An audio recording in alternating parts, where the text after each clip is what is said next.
मेरे घर, परिवार,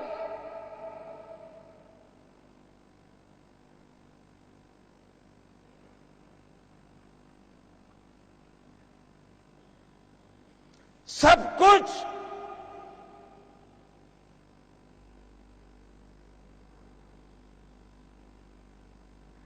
देश के लिए छोड़ा है।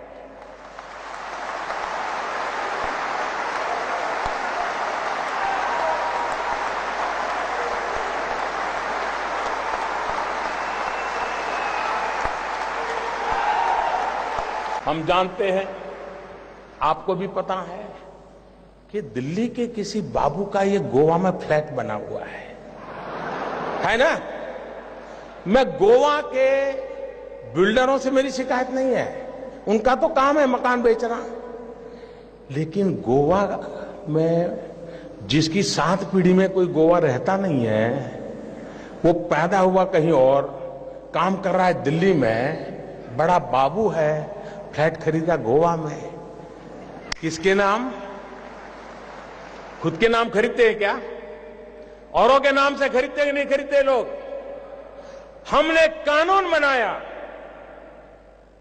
जो भी बेनामी संपत्ति होगी, दूसरे के नाम की संपत्ति होगी, हम कानूनन अब उस पर हमला बोलने वाले। अगर आपके पास पैसे हैं, आप सोना जवाहरात खरीदते हैं,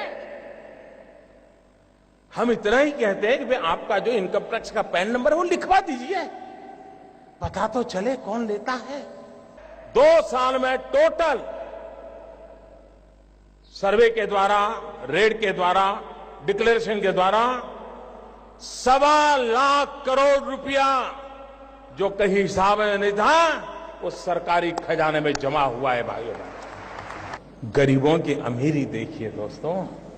मैंने तो कहा था कि 0 रकम से आप बैंक अकाउंट खोल सकते हैं, लेकिन मेरे देश के गरीबों ने बैंकों में जनधन अकाउंट में 45,000 करोड़ रुपया जमा करवाया दोस्तों, 45,000 करोड़ रुपया। उसलिए मेरे भाइयों बहनों, जिनको राजनीति करनी है करें, जिनका लूट चुका है वो रोते रहे, गंदे आरोप लगाते रहे, लेकिन मेरे ईमानदार देशवासियों, आइए मेरे साथ चलिए।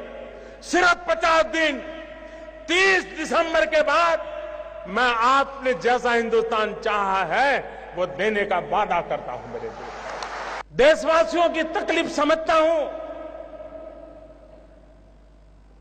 उनकी मुसीबत समझता हूं,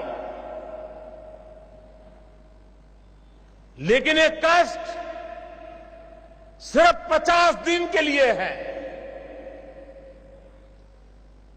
50 दिन के बाद हम सफाई में सफल हो गए, और एक बार सफाई हो जाती है ना, तो छोटा मोटा मच्छर भी नहीं आता है मेरे प्यारे भाई, है ना?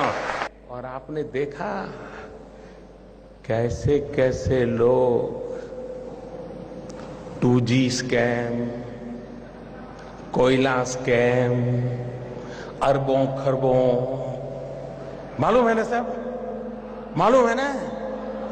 आज 4,000 रुपया बदलने के लिए लाइन में खड़े रहना पड़ता है जी।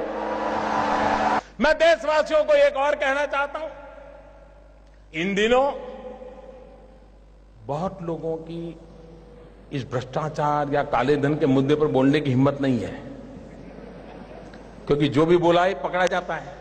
क्या तुझ कुछ